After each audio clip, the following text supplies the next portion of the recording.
Hello, and welcome to McQuilling TV. I'm Allison O'Milio, Marine Transport Specialist at McQuilling Services. Joining us is David Saginaw, Commercial Director of McQuilling Services.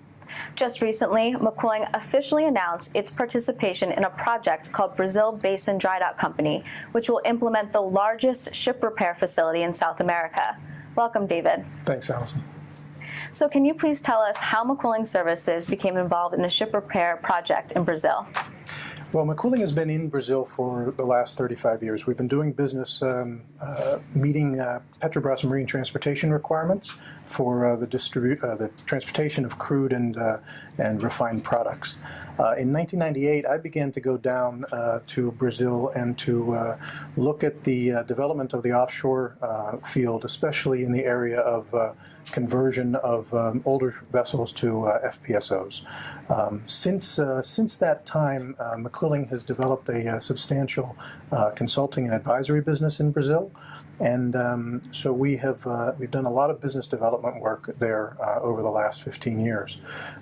Since about 2010, we began to talk about the idea of the need for marine repair services and a modern ship repair facility.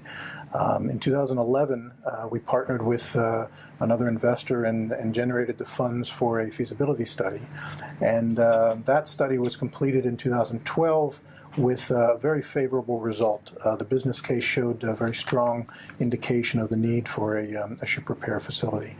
In 2013, we partnered with a Brazilian engineering company, and during the course of last year, we've spent a lot of time on activities that have been maturing the project to an institutional level of investment, and that brings us to where we're at today. So why build a ship repair yard in Brazil? Well, importantly, ship repair is a global business, but the decisions on where to repair a ship are made locally, and that's because it's very important. It's very costly to take a ship out of service and away from its trading lane into a repair yard for services.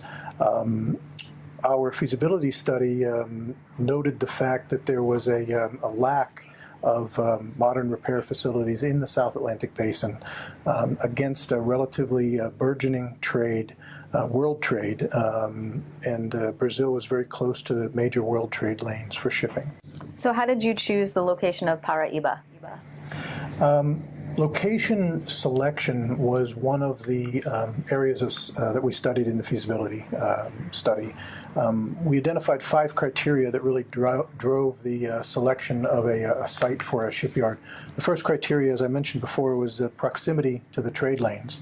And the reason for that is it's very expensive for an owner to take a ship out of trading, position it to the shipyard for repairs, and send it back into the to the trade. So proximity is a very important criteria to consider when locating a shipyard.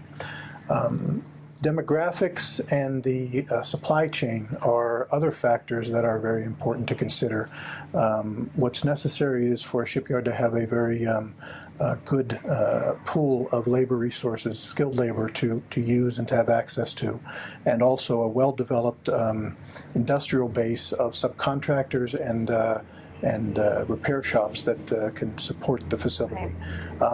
Third, the concessions that are offered by the local authorities in the way of tax breaks or facility infrastructure improvements. These are the kinds of things that improve the economic result of a shipyard. And then finally, the technical characteristics of the site itself make a big difference in terms of one site versus another. If the soil characteristics are poor, that's going to increase the cost of building the yard dramatically. There are environmental issues to be concerned about, even the climate in terms of how much wind and how many rainy days there are. And finally, things like the sea conditions, the current conditions, all of those things go into selecting a shipyard. Once you consider all those things, however, it's a question of commercial availability. If you find a place that works and you can't buy it or otherwise have access to it, then you've got to look elsewhere. What we found in Paraíba was we found an extremely supportive state and local government to the idea of our project. We found a very enthusiastic community in terms of bringing the project to the area that we're going to be located in. We found an almost ideal location with respect to the proximity issue, very close to the major trade lanes in the Atlantic Basin. And we also found a site where the technical characteristics of the site were compatible with what we were trying to do. Okay, so can you describe to us the facility? Sure. The facility is named EDPI, stands for Empresa de Docagem Pedro de Inga. That's in respect to a archaeological rock formation with carvings on it from ancient times.